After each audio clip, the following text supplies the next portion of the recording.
سيادتِك بتروحي تعملي دايت، تبدئي تاخدي أدوية وحاجات محفزات للخلايا المُخ علشان تقول للمُخ أنت مش جعان، وتدّي إيحاء بالشبع، إشارات المُخ للخلايا العصبية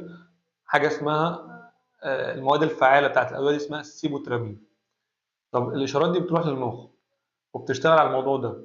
وتدّي إيحاء بالشبع، فتروحي تاكلي كميات صغيرة، فبالتالي الناتج بتاع الكميات الصغيرة أنتِ بتخسّي في الوزن. يعني هنا الكبسول اللي أنتِ أخدتيه ده مش هو اللي خسّسِك، تقليلِك للكميات هو اللي خسّسِك، والكبسول ده بدوره ادّى الإشارات للمُخ، ادّى إيحاء بالشبع.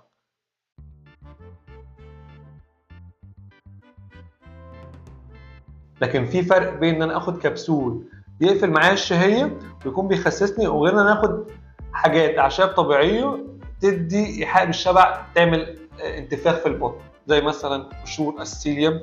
اللي بتأدي إلى عمل بالون في المعدة، البالون ده بياخد حيّز من المعدة، الحيّز ده بيخلّي مساحة المعدة صغيّرة، فبالتالي أنت حاسس إن معدتك مليانة فما بتاكلش، دي مش إشارات للمُخ، دي أعشاب أخدتها أو فوار أو أيًا كان المحتوى بتاعها يحتوي على مادة فعّالة اسمها قشور السيليوم، تمام، أو سيليوم هاسك، بيؤدي إلى تقليل حيّز المعدة ويدّي إيحاء بالشبع، زي بذور الشيا، بذور الكتان، القطونة. طب لمّا آجي أقول ده بيسد الشهية طب ده بيسد الشهية طب أنا باخد أدوية تخسيس وشغال في أدوية تخسيس كتير أوي، جيت بعد كده قُلت أسيب أدوية تخسيس، آخد الأعشاب الطبيعية دي أو قشور السيليوم أو أي حاجة من الحاجات اللي أنا قُلتها. بعد ما كان جسمي متعوّد إن هو في إشارات بتروح للمُخ بتقول إن هو شبعان، الإشارات دي بطّلت تروح. طب في خلل حصل، بالعكس أنا حاسة إن أنا نِفسي مفتوحة، الإشارات دي تعمل صورة عكسية. هتيجي تحط مكانها الحاجات دي مش هتاخد أي نتيجة.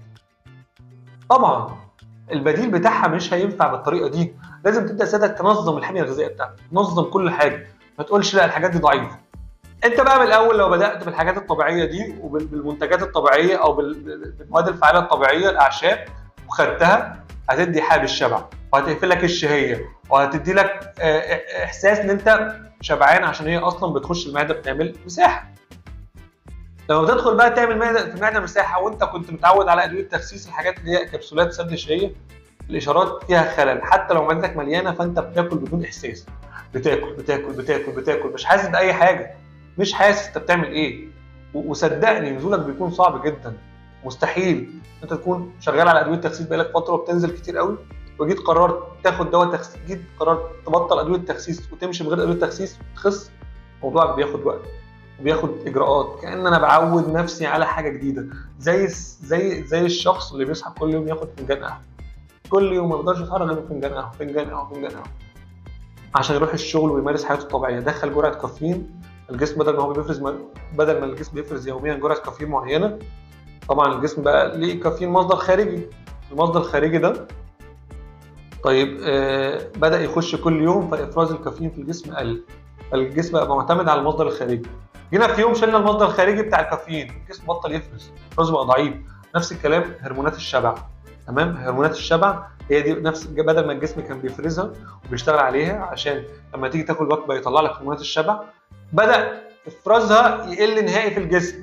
بسبب الأدوية اللي بتاخدها، لما بتيجي تسيب الأدوية مفيش إفراز لهرمون الشبع، مفيش ليميت، مفيش حدود. هو ده نفس الكلام، فأنت بتيجي بعد ما تسيب نفسك للكافيين وتيجي مرة واحدة تسحبه بتلاقي نفسك مش قادر، عندك خمول ومش قادر تعمل أي حاجة، مفيش نشاط نهائي، إزاي؟ أنا كنت بابقى نشيط قبل كده، ما أنت سيادتك عودت جسمك على مصدر خارجي من الكافيين ومرة واحدة سحبته. في أعراض انسحابية وفي وقت لازم تاخده عشان تتعافى وتطلع الأعراض الانسحابية دي بتاعت جسمك كلها وترجع تاني للروتين الطبيعي زي ما بتبطل سجاير زي ما أي حاجة. وما ندخلش الدنيا في بعض رجاءً، وده فرق وده فرق تاني، ويا ريت نلجأ للحاجات دي في الآخر خالص، لكن إحنا لو عايزين حاجة تساعدنا نشتغل على المنتجات الطبيعية والأعشاب الطبيعية رجاءً. شكرًا.